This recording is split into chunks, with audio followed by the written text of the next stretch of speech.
নমস্কার। ঈশ্বর ভিন্ন আর কেউ ভুল ত্রুটির ঊর্ধ্বে নয়, তাই আমারও ভুল ত্রুটি থাকলে ক্ষমা সুন্দর দৃষ্টিতে দেখবেন।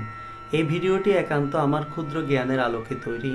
কারোর সাথে কোনো সাংঘর্ষিক হলে আমি প্রথমে ক্ষমা চেয়ে নিচ্ছি। সাথে কোনো প্রকার দ্বিমত থাকলে তা ব্যক্তিগতভাবে জানানোর অনুরোধ করছি, অন্যথায় অন্যজনের শিখার আগ্রহ নষ্ট হতে পারে। শুধু গীতামুখী ও ধর্মীয় চেতনায় যারা উদ্বুদ্ধ হতে চায়, ভিডিওটি তাদের জন্য। জয় গীতা।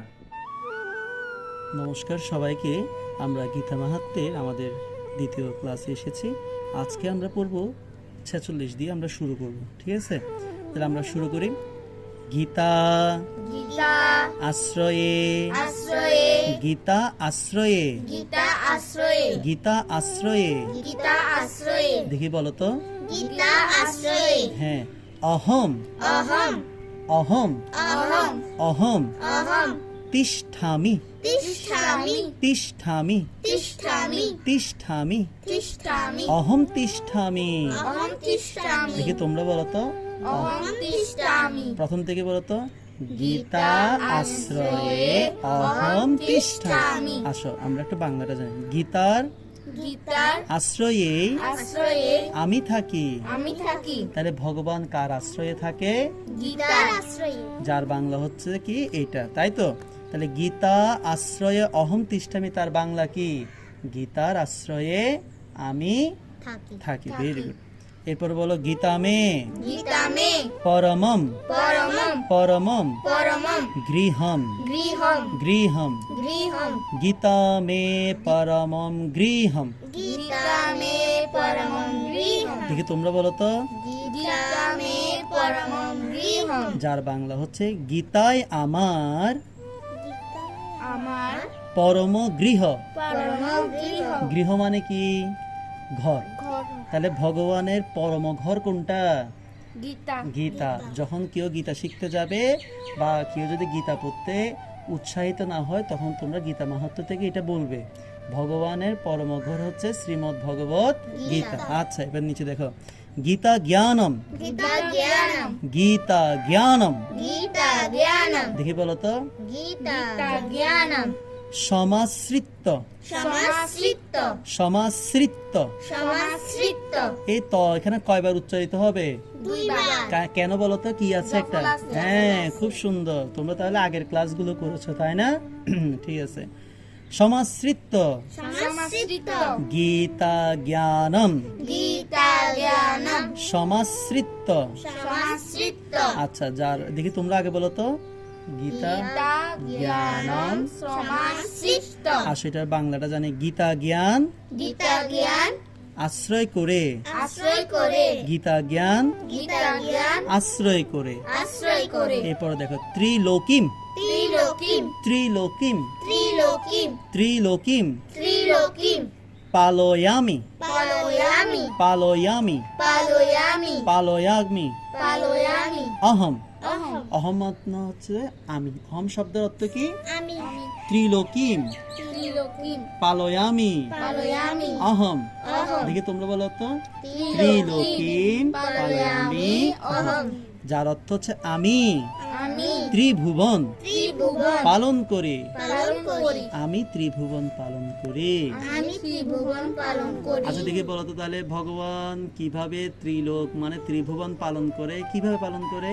গীতা জ্ঞান আশ্রয় করে। হ্যাঁ, এই তো সুন্দর। তাহলে আমরা এটা পারবো। তাহলে আমরা এটা প্রথম থেকে শুরু শুরু বলে, আগে দাদা বলবো তার তোমরা বলবে। গীতাশ্রয়ে অহম তিষ্ঠামি গীতাশ্রয়ে অহম তিষ্ঠামি গীতা মে পরমম গৃহম গীতা মে পরমম গৃহম গীতা জ্ঞানম সমাশ্রিত গীতা জ্ঞানম সমাশ্রিত ত্রিলোকিম পালয়ামি অহম। ত্রিলোকিম পালয়ামি অহম। পারবো? আচ্ছা আচ্ছা, এখন আমরা জানবো 47 নম্বরটা। কেমন? 47 নম্বর শ্লোকে আমরা যাচ্ছি।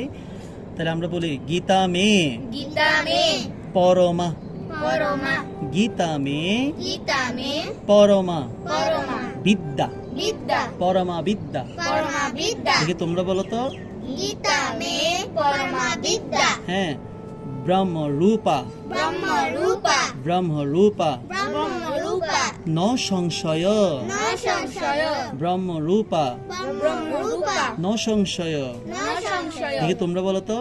ব্রহ্মরূপা ন সংশয় আচ্ছা, গীতা মে গীতা মে পরমা বিদ্যা পরমা বিদ্যা ব্রহ্মরূপা ব্রহ্মরূপা ন সংশয়। ন সংশয় এই পুরো লাইনটার বাংলাটা একটু পড়ি আমরা। গীতা আমার গীতা আমার ব্রহ্মরূপা ব্রহ্মরূপা পরমা বিদ্যা, পরমা বিদ্যা এই বিষয়ে এই বিষয়ে কোনো সন্দেহ নাই। কোনো সন্দেহ নাই। আচ্ছা, এবার নিচে পড়ি। অর্ধমাত্রা অর্ধমাত্রা অর্ধমাত্রা অর্ধমাত্রা হরা নিত্যম হরা নিত্যম হরা নিত্যম হরা নিত্যম অর্ধমাত্রা হরা নিত্যম। অর্ধমাত্রা হরা নিত্যম দেখি তোমরা বলো তো। অর্ধমাত্রা হরা নিত্যম অনির্বাচ্য অনির্বাচ্য অনির্বাচ্য অনির্বাচ্য এখানে একটা বয় ব আছে, তাহলে অনির অনির অনির না অনির অনির ও বস বলতে হবে। অনির অনির বাচ্য বাচ্চ অনির্বাচ্য অনির্বাচ্য পদাত্মিকা। পদাত্মিকা এটা কিন্তু তয়ম, এটা কি তৈম তাই এটা আমরা তটাকে এর সাথে বলবো, মটা রস্যিকাস দিয়ে কর সাথে বলবো। পদাত্মিকা পদাত্মিকা অনির্বাচ্য অনির্বাচ্য পদাত্মিকা। পদাত্মিকা তার এর অর্থ হচ্ছে গীতা গীতা অর্ধমাত্রা অর্ধমাত্রা রূপিণী রূপিণী নিত্যা নিত্যা অনির্বচনীয়। অনির্বচনীয় অনির্বচনীয় শব্দের অর্থ হচ্ছে ভাষায় প্রকাশ করা যায় না এমন এমন বিষয় যেটা ভাষা দিয়েও প্রকাশ করা যায় না, তাকে বলা হচ্ছে অনির্বচনীয়। ঠিক আছে, তাহলে অনির্বচনীয় পথ, ভগবানের অনির্বচনীয় পথ হচ্ছে শ্রীমদ্ ভগবত গীতা। ঠিক আছে, তাহলে আমরা একটু শুরু বলি।